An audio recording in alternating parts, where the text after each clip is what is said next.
అందరికీ నమస్కారం అండి. ఎలా ఉన్నారు మీరందరూ? నేనైతే చాలా బాగున్నాను. మీరందరూ కూడా బాగుండాలని మనస్ఫూర్తిగా కోరుకుంటున్నాను. ఇవాల్టి ఈ వీడియోలో వచ్చేసి డిజైనర్ బ్లౌజ్ని ఎలా కట్ చేసి ఎలా కుడుతున్నాను అనేది చూపిస్తున్నాను. ఒకవేళ మీకు ఇంట్రెస్ట్ ఉంటే మాత్రం వీడియో పూర్తిగా చూడండి. యూస్ఫుల్ అనిపిస్తే లైక్ షేర్ చేయండి. టైలరింగ్కి సంబంధించి వీడియోస్ కావాలంటే తప్పకుండా సబ్స్క్రైబ్ చేసుకోండి. పక్కన బెల్ ఐకాన్ ఉంది కదా, అది క్లిక్ చేస్తే నేను వీడియో అప్లోడ్ చేసిన వెంటనే నోటిఫికేషన్ మీ వరకు ఈజీగా వచ్చేస్తుంది. చూస్తున్నారు కదా, డిజైన్ పొడుగు అయితే మొత్తం 11 ఇంచులు, గల్లకాడ వెడల్పు 2.5 ఇంచులు తీసుకున్నాను. కింద 3 ఇంచులు, ఎప్పుడైనా 1/2 ఇంచ్ ఎక్స్ట్రా తీసుకోవాలి కింది వైపు. తీసుకున్న తర్వాత స్ట్రేట్గా ఒక లైన్ గీసుకున్న తర్వాత మనకి ఎలాంటి షేప్లో డిజైన్ కావాలో నెమ్మదిగా డ్రా చేసుకొని దాని ప్రకారంగా కట్ చేసుకోవాలి. అలాగే నేను మధ్యలో కూడా కట్ చేశాను. దీని డిజైన్ కొంచెం మీరు తమ్నైల్లో చూస్తుంటే మీకు అర్థమైపోయి ఉంటుంది, పైపింగ్ ఉంటుంది కాబట్టి నేను మధ్యలో కట్ చేశాను. ఇక మెయిన్ ఫ్యాబ్రిక్ బ్లౌజ్ ఏదైతే ఉందో దాని మీద ఈ క్లాత్ పెట్టి ముందుగా పెద్ద కుట్టు వేసి జాయింట్ పెట్టుకుంటున్నాను. ఇంత ముందు వీడియోలో కూడా చాలాసార్లు చెప్పాను, ఏ బ్లౌజ్ కుట్టినా కూడా ముందు మీరు మెయిన్ ఫ్యాబ్రిక్ లైనింగ్ ఫ్యాబ్రిక్ కుట్టు పెట్టుకోండి. అటు ఇటు జరగకుండా పిన్స్ పెట్టుకొని కుట్టడం వల్లనే ఫినిషింగ్ అనేది బాగా వస్తుంది. ఈ డిజైన్ దగ్గర చాలామందికి ప్రాబ్లం అవుతూ ఉంటుంది, అలా గోల్ షేప్లో రావాలంటే రాదు, అలా అని చెప్పి క్లాత్ని గుంజడం లాంటివి చేస్తూ ఉంటారు. ఎంత నెమ్మదిగా అయినా కూడా ఓపికగా అక్కడ బట్టని జరుపుకుంటూ కుట్టండి తప్పితే రావట్లేదు అని చెప్పి గుంజడం లాంటివి చేయకండి. మీరు ఒక డిజైన్ అనుకుంటే అక్కడ ఇంకో డిజైన్ అవుతుంది. చూస్తున్నారుగా, నెమ్మదిగా చేతులతోటే జరుపుకుంటూ షేప్ని అటు ఇటు గుంజకుండా సూది కిందికి పెట్టి మనం పాదాన్ని అలాగే చేతితో బట్టని జరుపుతూ ఉండాలి. ఇక ఇలా మొత్తం కుట్టుకున్న తర్వాత మనం డిజైన్ ప్రకారంగా మెయిన్ ఫ్యాబ్రిక్ని కూడా కట్ చేసుకొని ఇప్పుడు నెక్స్ట్ పైపింగ్ కోసం అయితే ఈ క్లాత్ తీసుకుంటున్నాను నేను.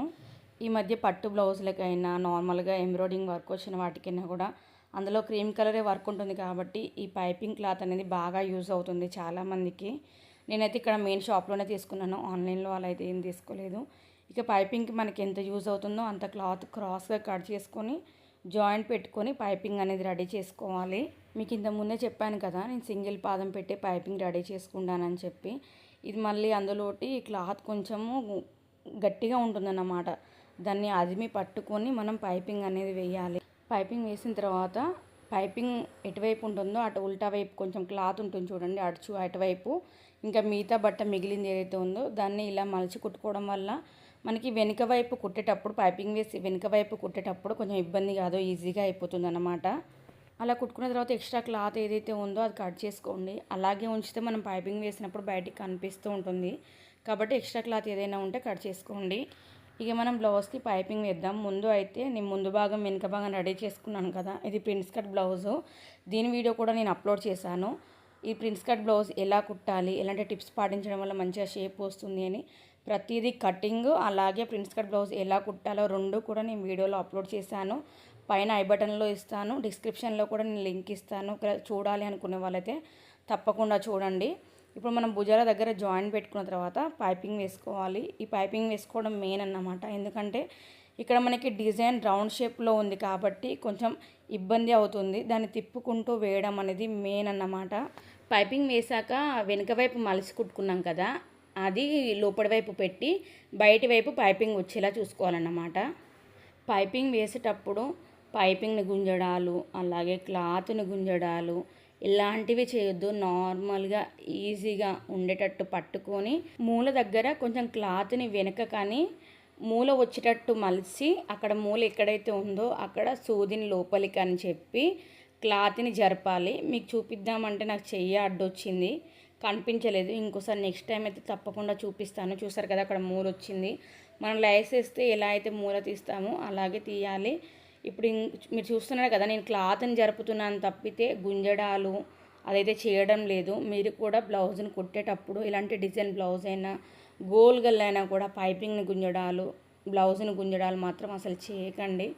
బ్లౌజ్ షేప్ మారిపోతుంది. మీకు డిజైన్ మంచిగానే అనిపించినా కూడా వేసుకుంటే మాత్రం లుక్ ఉండదు, అక్కడ సాగిపోయినట్టు అలా కనిపిస్తూ ఉంటుంది. ఇక ఇదైతే అందరికీ తెలిసిందే, మనం ఎప్పుడైనా డిజైన్ బ్లౌజ్ అయినా దేనికైనా కుట్టినప్పుడు కట్స్ అనేది పెట్టుకుంటాము.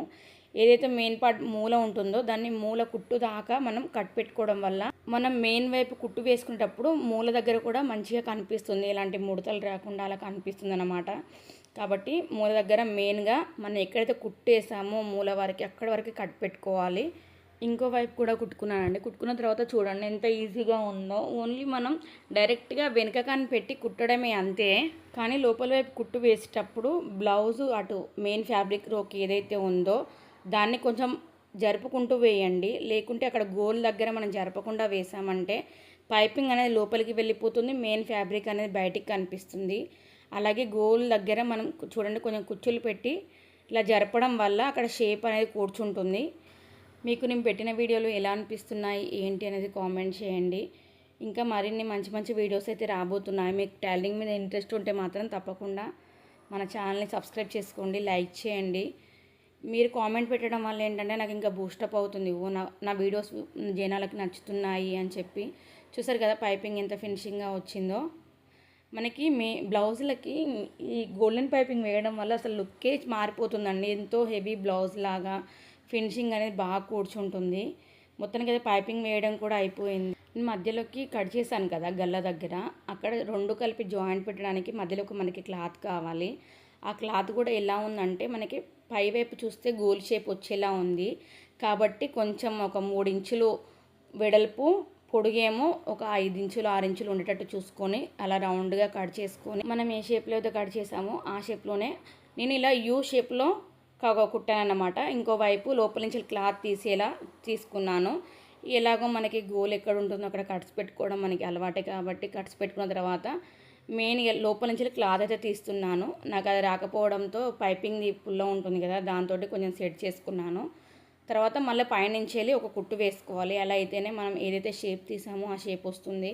ఇక విడివిడిగా ఉన్న భాగాల్ని రెండింటిని కలిపి దీన్ని మధ్యలో ఇలా పెట్టి కుట్టు వేసుకోవాలి. అంతేనండి, మనకి ఇది డిజైన్ అనేది రెడీ అయిపోతుంది. ఇంకోటి ఏంటంటే ఇలా కుట్టుకున్న తర్వాత నేను మధ్యలో బటన్ పెట్టాను. ఒకసారి బటన్ కూడా పెట్టి కుట్టలేదు కానీ నేను ఎలా ఉంటుంది అని చూపించాను.